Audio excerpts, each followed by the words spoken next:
transition, I don't know if you heard Ryan Clark's comments. They've been like quote tweeted to hell on Twitter. But he was talking about Brock Purdy, and he said he was insulted to have to talk about Brock Purdy within the MVP conversation and compare him to Lamar Jackson. And then he also said that Brock Purdy does not elevate his team in any way and is like only a product of the talent around him. Whether I don't super want to focus on the MVP discussion, but I would like to compare Brock Purdy to the remaining quarterbacks left in the playoffs, and then two, maybe before I compare, you and I have talked a lot about optimization, and I do think that I know Deebo Samuel came out in defense of Brock Purdy, but no offense to Deebo, he also did that with Jimmy Garoppolo, so I don't feel like his word you're gonna go is back as to your guys. That's why I think it's stupid. Like, look, they're coming for him. But I do think that there is like a case that I think Brock Purdy has elevated his team, and I think if there were people to stand up for him, it should be Brandon Ayuk, who's having a career year, or George Kittle, who was about to get shipped off because like everyone thought he was broken and old, who's also having like a career resurgence. So yeah, I don't know. I would disagree with pretty much everything that Ryan Clark said. One, also, isn't the point of those opinion shows like, don't sit there and say, oh, I was insulted, I had to compare Brock Purdy to Lamar. Like, if you didn't think he was worthy of being in that conversation, why didn't you make that case? Why did you? That was probably the worst part of his comments. Like, he pretty much said, he pretty much was kind of like afraid to say what he wanted to say. It's like, no, you should, if you felt that way, you should have said it earlier. So he kind of sounded like, don't change your opinion now. Seems very convenient. So yeah, it kind of sounds like, but honestly, I didn't have a problem with anything he said. What did he say bad about Purdy? The only part when I saw, at least it was like on the 3-minute clip or 4-minute clip, however long it was towards the end. He's talking about, he's trying to connect him, like, oh, he's like a Jimmy G like system quarterback. I don't know if he said that concretely, but he pretty much was kind of connecting and making comparisons. So that was the worst part. I said, I was like, this week we had an analyst compare Brock Purdy's game against the Packers to Joe Montana, and then we also had him. That's we worse. Also had him compared to Jimmy G. I was like, damn, the wild variety that we have going on. That's the problem. There's too much comparisons, man. It's like, why can't we just say, hey, he had a bad game. He did. It was pretty bad, but somehow he still was able to muster a brilliant final game-winning drive that had several plays where one he took on a scramble. Chris Conley, Kittle, 6 of 7, right? Like if Kittle would have not dropped the ball, he would have been perfect. Made the proper checkdowns. I know ran the ball, but to me, it's like it's making the right decisions, and he did. He didn't get rattled. He didn't throw a pick in that game for as bad as he was. That's why I always say, like, hey, like even though he had the Vikings game, he had the Vikings and the Bengals game where he threw back-to-back picks and it factored into the loss because it was late in the game. I still think the Browns game was his worst game because he had an egregious pick, first of all, in the middle, and he's never had it. But just like that Browns game, he still was able to not get too shook where he was in a position and the final game to make the proper throws. And I know in that Cleveland Browns games, I still hold it to it. It's like, yeah, you checked it down and Ayuk made several people miss. So, I mean, he made the right decision. So let's not give him too much credit for that. This one, I feel like he definitely did more to have a hand in why he was able to get the game-winning drive. I agree. I think Ayuk also had he had way more yards after catch than anyone did in this. But on Clark's comments though, like honestly, like he pretty much just says like, I think it's stupid that we're comparing him or putting him in the conversation as a Josh Allen, Lamar Jackson, Mahomes. When it's like, yeah, it is stupid because we didn't start talking about those guys until like year 3 like that, or year 2 or 4, for like Josh Allen, year 4. So yeah, like that's why I keep getting annoyed. We're like, stop putting the elite label. We need a little more time to give him that. We need a little more time. It's okay to say right now, yeah, he's good. He's really damn good. That's why I always say he's a top 5 or 7 quarterback for this season alone. And that's why last week we said we're starting to figure out these quarterbacks. Like, are you starting worthy? And can you go to the playoffs? Can you win us playoffs? And can you lead us to the Super Bowl? Like, those are 4 categories. And Purdy's starting to be that 4th one where win playoff games, which he's already proven, right? Last year and this year it's looking like it, and go to the playoffs. He's about to bridge that moment. So to me, I feel like people were just getting offended because he's coming off a good game-winning drive, but that doesn't really rewrite all the poorness he did, because the reason why in that situation is because the guy couldn't function. He couldn't throw a ball.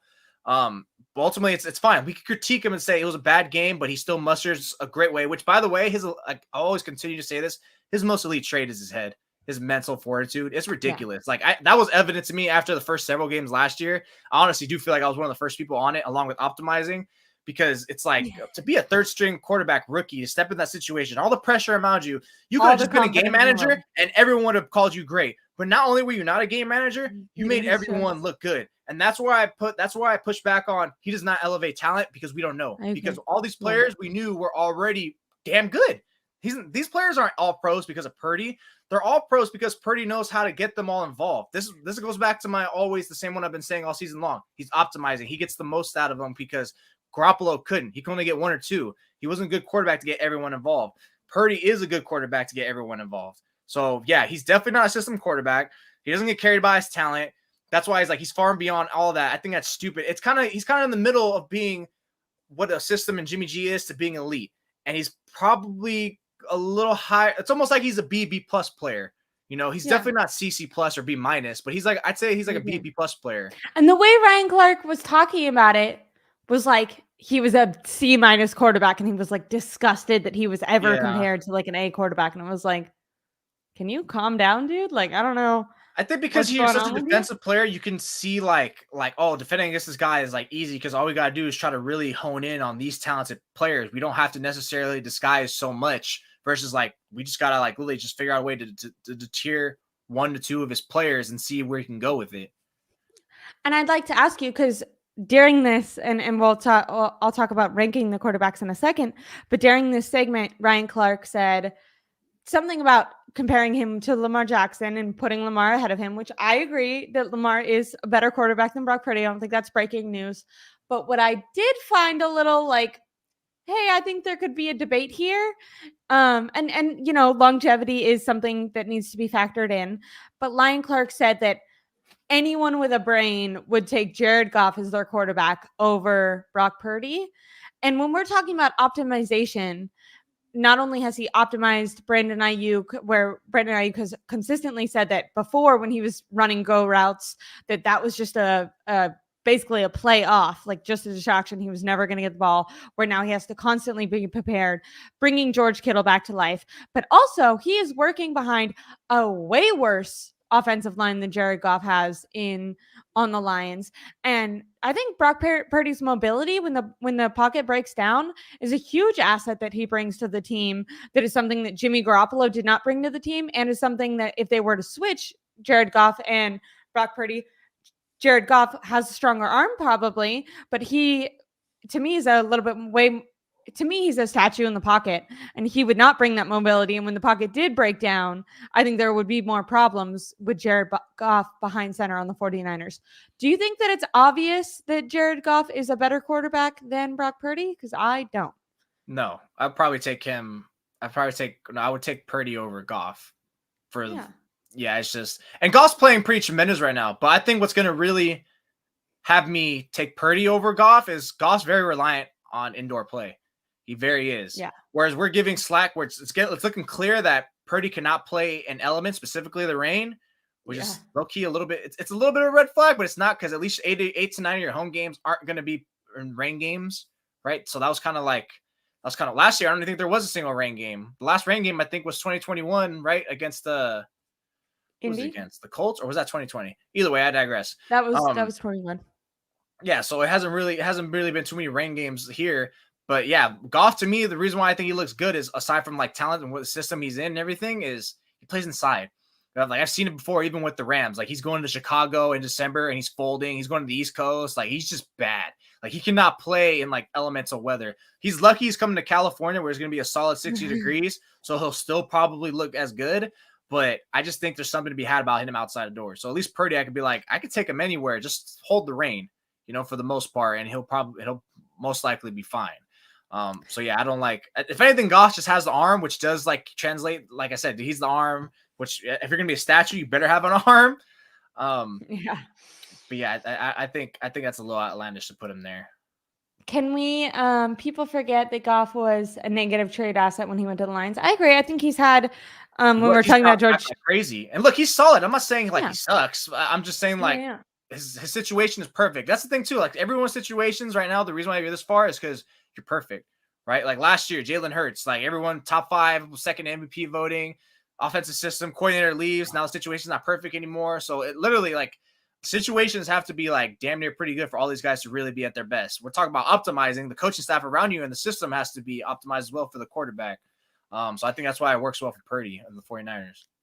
How would you rank the four remaining quarterbacks? Mahomes, Lamar, Purdy, Goff. Easy. Me too. Easy. Me too.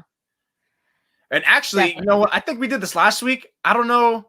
I think I give a slight edge to Purdy for Love. I feel like now they're like tied. If not, I'm taking Love more because I think if you're remember last week we said who calls each other between LaFleur, like who hangs up the phone first. Yeah. I said LaFleur for sure first, but now I'm like, but I wasn't like so strong. Now I'm like, oh yeah, LaFleur is like laughing him. He doesn't pick up the phone. He doesn't pick up the phone. He doesn't. You're He right. destroys the phone. He punts it into the moon, puts it into the shredder, destroys it like he just got mad. Like his schoolwork got messed up or something.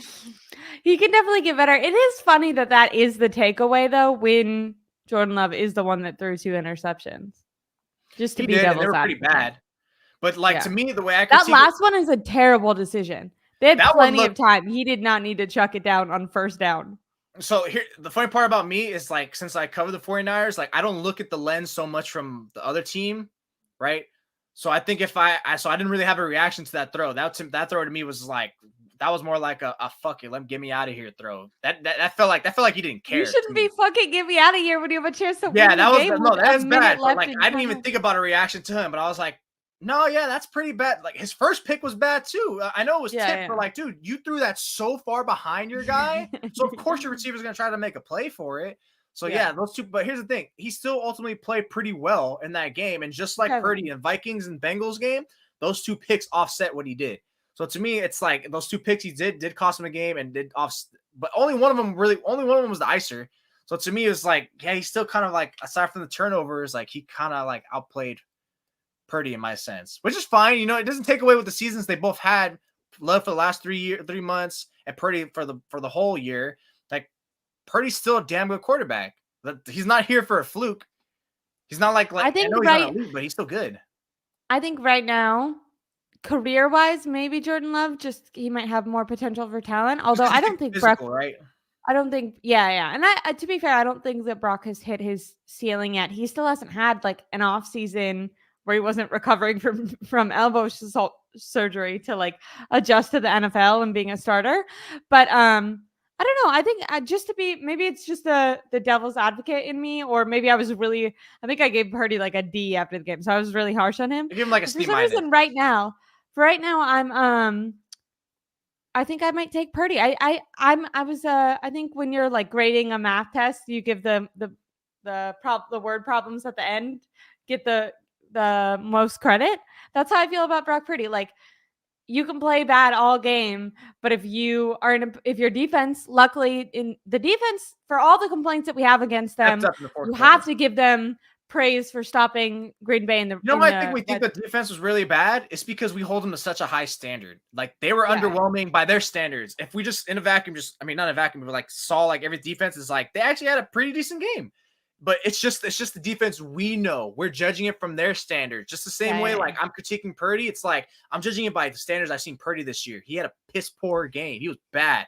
But as usual, the dude doesn't get shook. He doesn't care if it's in the rain. He doesn't care if it's against the Packers. He doesn't care if it's in the playoffs. He's going to come. He somehow still manages to come through. He had all the reasons to fold and look like crap. But no, he's like, let me just go ahead and make a few key plays on this drive, make the proper check downs, and let me lead my team to victory. And that mental fortitude to like be able to have a bad game and then come out and like be money and like calm and deliver under that pressure at the very end. I don't know. Right now I would take Brock Purdy over Jordan Love. I think people are being fine. Yeah, his body of work. I think the conversation is weird to come out of that game, and I feel like a lot of people are talking about like, well, obviously, like this is incredible, and the Packers have found their guy. But then what's going on with the 49ers? It's like, I don't know. I think both of them had their ups and their downs, and potentially Jordan Love played better for the majority of the game. But the last drive matters most. Significantly better defense on the road with less rest. That's why I also add that to context of like, yeah, he had 2 picks, but it's like, damn, he still was pretty darn good for the most part.